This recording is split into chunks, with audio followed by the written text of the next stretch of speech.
on est tous un peu déçus quand une série s'arrête. Et qu'est-ce que ça nous fait?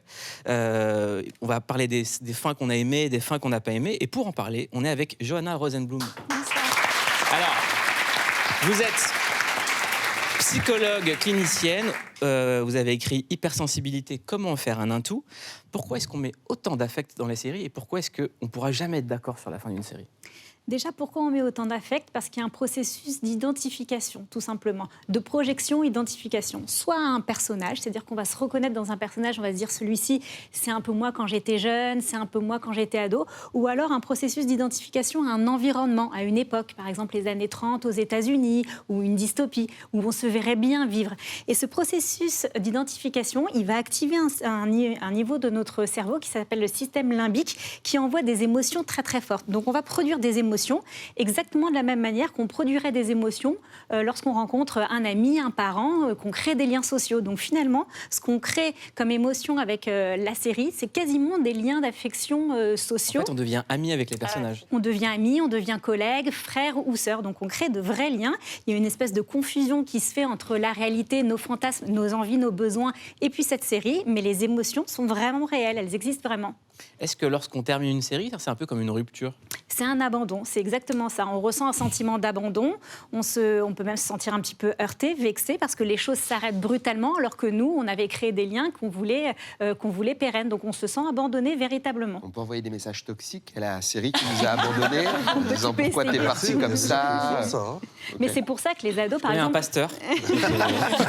C'est pour ça que les ados peuvent tomber amoureux ou amoureuses d'un héros de série et vivent très mal l'arrêt d'une série. Okay. On a créé des habitudes, on s'attache aux personnages. Quand on voit qu'un personnage qu'on adore meurt dans une série ou que la série s'arrête pas comme on aurait voulu, qu'est-ce que ça crée chez nous? Je vous dis, comme dans la réalité, si la confusion, l'attachement au personnage a été réel, un sentiment de perte, alors évidemment, il ne faut pas aller jusqu'au deuil, parce que ça devient un petit peu pathologique, mais il y a un sentiment vraiment de perte, un sentiment d'injustice. On peut être en colère, la critique, elle peut être très teintée par justement ce sentiment négatif que nous laisse la fin de la série. Alors, on va parler de séries, parce qu'on adore faire ça ici. Votre fin de série qui vous a le plus déçu, Freddy?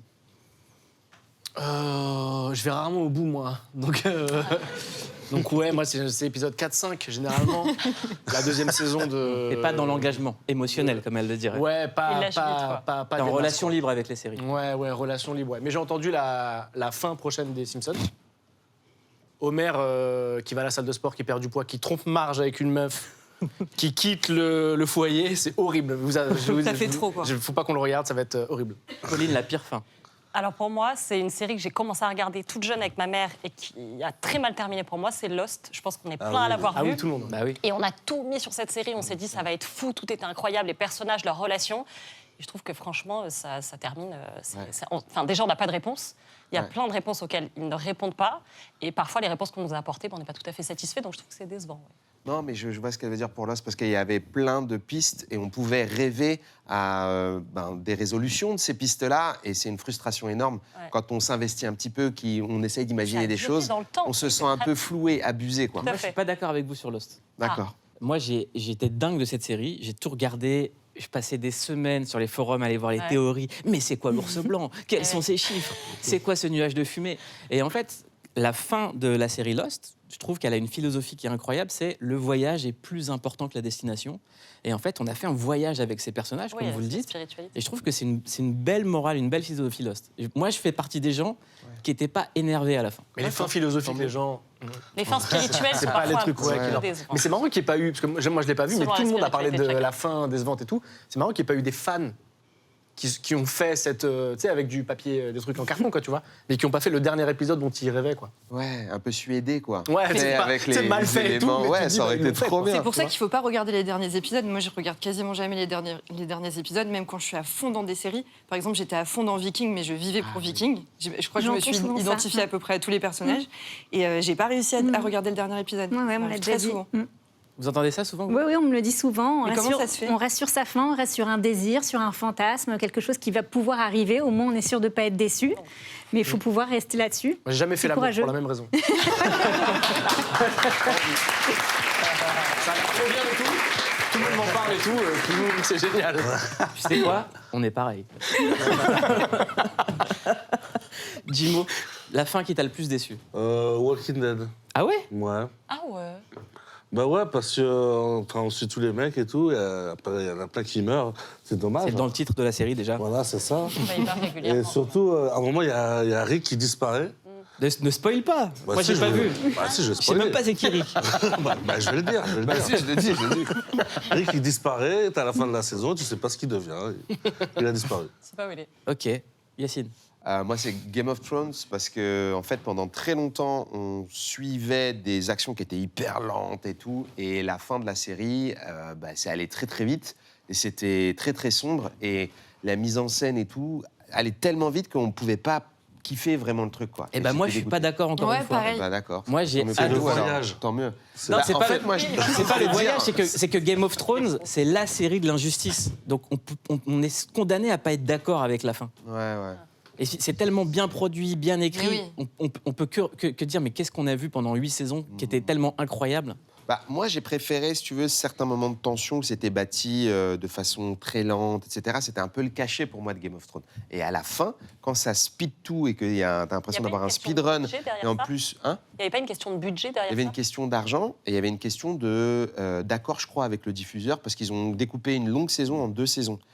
Et on a attendu tellement longtemps pour finir comme ça allait très très vite, c'était pété pour moi. Mais après, c'est perso. Voilà, c'est chacun... Johanna, vous êtes psychologue. Game of Thrones, c'est une série qui a cassé les codes. C'est-à-dire qu'on s'attache à un personnage, il meurt, il y a de l'inceste, il y a des trucs mais complètement fous dans tous les sens, tout le temps, de la violence comme on n'a jamais vu. Et pourtant, on est en empathie avec tout le monde. C'est vrai, elle a eu beaucoup de succès cette série. Alors pour tout vous avouer, moi j'ai même pas accroché le premier épisode. Je l'ai regardé 2 fois et j'ai aussi et j'ai C'est normal, il faut continuer. J'ai pas. Bon, ok, il faut persévérer. J'ai pas réussi. J'ai pas réussi. Donc vous l'avez pas regardé? Je n'ai pas regardé. J'ai Mais regardé moi, 2 fois le premier épisode, mais je vous en parlerai la prochaine fois. Moi, je défends Game of Thrones. J'aimerais vous parler de, pour moi, la pire fin. C'est une série que j'ai aimée, que je regarde, mais en aléatoire, tellement tout est du génie. C'est Seinfeld. Le dernier épisode de Seinfeld, c'est un épisode qui m'a fait mal au cœur, tellement tout était parfait. J'aimerais qu'on regarde un extrait. Listen to this. Marcy comes over and she tells me that her ex-boyfriend was over late last night and yada, yada, yada. I'm really tired today. You don't think she'd yada, yada sex? I've yada-yada'd sex. Really? Yeah. I met this lawyer. We went out to dinner. I had the lobster bisque. We went back to my place. Yada, yada, yada. I never heard from him again.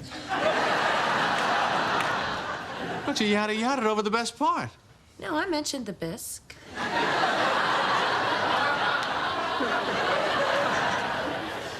Well, I gotta do something. Ouais, j'étais triste parce que c'est tellement parfait tout le temps. Quand on a un épisode qui est un peu en dessous et que c'est le dernier, on est très très triste. J'aimerais qu'on parle des meilleures fins de saison. Pour vous, c'est quoi la meilleure, Pauline? Moi, j'ai adoré This Is Us. Et pour moi, c'est une fin, mais extraordinaire. C'est une série famille qui parle de famille. C'est une série ça qui parle de famille, de liens, des trois frères, des triplés en fait, qui ont perdu leur père et ensemble ils vont traverser la vie comme ça. Il va leur arriver plein de choses, ils vont s'entraider. Et cette fin, elle dit tout des liens, de l'héritage, de l'amour familial, du soutien, de la difficulté, du deuil, enfin plein de choses. Et même en parlant, ça m'émeut parce que vraiment, c'est une série qui m'a... Il paraît que This Is Us, c'est la série qui fait pleurer tout le monde. Ah, mais moi je c'est pour ça que ne j'ai peur d'y tiens aller. pas. Ouais, moi, j'ai souffert, quoi. Ce que vous disiez tout à l'heure est vrai, c'est-à-dire en termes d'empathie, Jake, c'était mon père, quoi. Ouais, c'est une série qui aborde tout et qui fait des bonds dans le temps. Donc il y a différentes époques, il y a les sujets de la fratrie, de l'amour, de la conjugalité, du deuil, il y a tout. C'est une très très belle série. Ouais. Yacine, pour toi, la meilleure fin? Pour moi, la meilleure fin, c'est une petite série qui est pas... ça s'appelle Breaking Bad. Je ne sais pas si vous avez entendu parler de cette série. C'est une série, en fait, qui se finit avec un truc sur lequel on pouvait prédire un peu la fin pour le personnage. Mais ce que j'ai trouvé formidable, c'est qu'on est satisfait parce qu'on sait que ça va se finir comme ça, mais la mise en scène nous surprend. Et donc, c'est pas la fin qui nous surprend réellement, c'est la manière d'amener les choses et de nous présenter la dramaturgie du truc. Ça m'a fait kiffer. Charlotte, une fin que t'as aimée? Non, je regarde pas. Non, je pas de fin. Très vite, toi, Il n'y a pas de fin. Ah ouais. Jimo, une fin? Une fin... On va dire la fin de Naruto. Ouais, c'est ce que j'allais dire. Ouais, c'est une bonne fin, super bonne fin. C'est super, ça. Voilà. C'est jamais fini, Naruto. Si, c'est Dans notre fini, cœur, c'est jamais Non, fini. c'est Boruto maintenant. Kokoro. Alors moi, il y a une C'est fin vrai. que j'ai aimée, mais c'est pas le dernier épisode, mais c'est considéré comme la fin. Hélène et les garçons. Ah ouais. Un épisode incroyable qui s'appelle La Bagarre. Regarde. Il y a les minables là, qui sont là. Je crois qu'ils cherchent la bagarre aujourd'hui. Qu'est-ce qui se passe? Non mais arrêtez, mais attendez, mais vous êtes fous quoi! On a essayé de te prévenir, ils ont voulu. Mais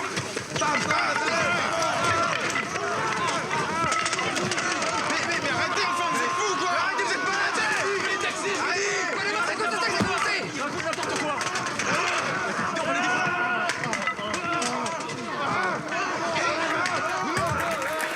Hyper violent. C'est fini, c'est bon. C'est fini, Frédéric. Ouais. Moi, la violence, c'est pas... C'était incroyable. Ouais, trop violent, trop violent. Mais sinon, la meilleure fin pour moi de série, c'est The Wire. Qui est en Moi, fait j'ai la pas vu meilleure la série fin. de tous les temps. Il y a également The Shield. The Shield, une fin incroyable. Et Les Sopranos. Plein de gens aussi ont critiqué la fin des Sopranos, mais la série est à un niveau tellement haut que c'est génial.